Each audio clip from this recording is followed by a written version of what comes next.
The COVID relief bill passed by Congress will provide urgent help to many around the country. But the size of the aid is smaller than many economists say is needed, and millions still struggle to find full-time work. For many older Americans who've lost their jobs, prospects are especially dim, their savings ever more eaten away. Economics correspondent Paul Salman looks at what they are facing. It's part of our series on older workers, Unfinished Business. Well, at 75, it's difficult to persuade people to take you on. I lost my home and it's, my job. I haven't worked since May, and it's been hard. I have about $250 in my checking account, and I have $100 in savings. Is that your entire cushion? Yes, it is. Of course, this year has been crushing for almost all of us because of COVID, but especially for older Americans without savings or a well-paying work-from-home job. I did start taking antidepressants. My COPD has gotten worse. There's a limited amount of stuff I can do before I have to take a break. I'm not able to buy gifts to my grandbabies. That's the biggest thing that really hurts, that I'm not able to purchase what I would like to purchase for them for Christmas.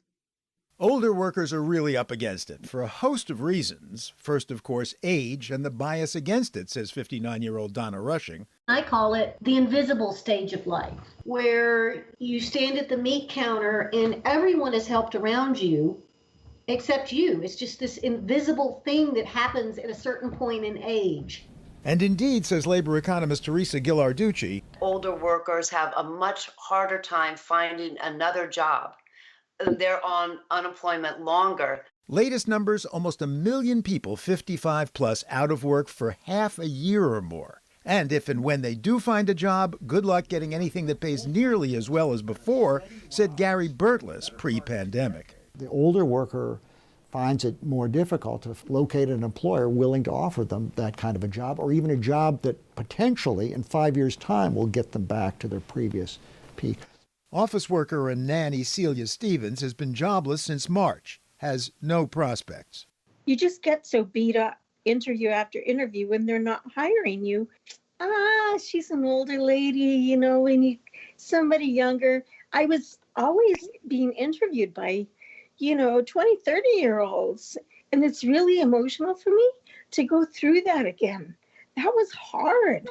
62-year-old Victoria Taylor, a baker, has been striking out on her job search since her layoff in May. I haven't found anything yet. I hate this, not being able to work, because I'm a worker. I'm a hard worker, dedicated worker. And I just hate the fact that I'm not able to work now.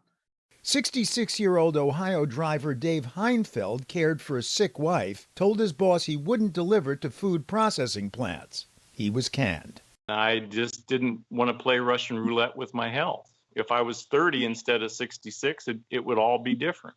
Heinfeld has stopped looking for work, as have roughly 1 million older workers who've dropped out of the labor force in the past year. He's got license plate arms. Here's his heart. These are from a New Mexico brewery. Celia Stevens has been crafting to keep afloat. It's just my way of, let's keep grandma off the streets. I just recently sold some of my crafts. I only made $50. But hey, so that's like one utility. At 62, Stevens just received her first monthly Social Security payment, $987. A lifesaver, she says.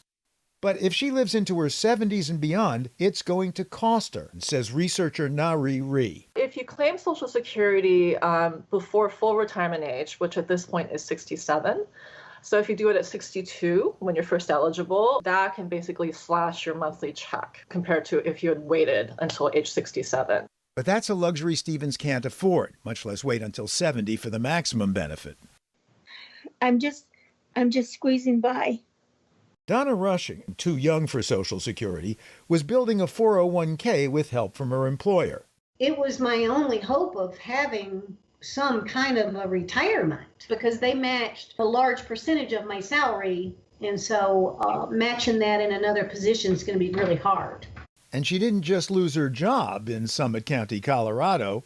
I lost my housing that was attached to this job as well. And I moved about an hour away in with my boyfriend.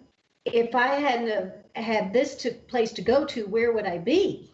Researcher Nari Ree's own mother needed a retail job to supplement Social Security, but her store closed, and due to COVID, her mom says it's too risky to work. First, there's a question of when does the money run out? And then there's a question of when does my body give out? But Ree also has to worry about her daughter. I have a young child and I have a mother who's in her 70s. How do I save for my daughter's college fund and then help support my mother when she really needs it? And we're also still in the process of trying to save enough for our own retirement. Donna Rushing has no family to help. It really is just me out there. So that's part of the sinking feeling. You know, I don't have relatives. I don't have children. You know, I'm out there. And that makes her future even scarier. I could actually really be living out of my car. You know, what's going to happen in 10 years? That's going to go so quick. I'll be almost 70. Where can I go to afford to live? For the PBS NewsHour, this is Paul Salman, more and more grateful for the job I'm lucky enough to have.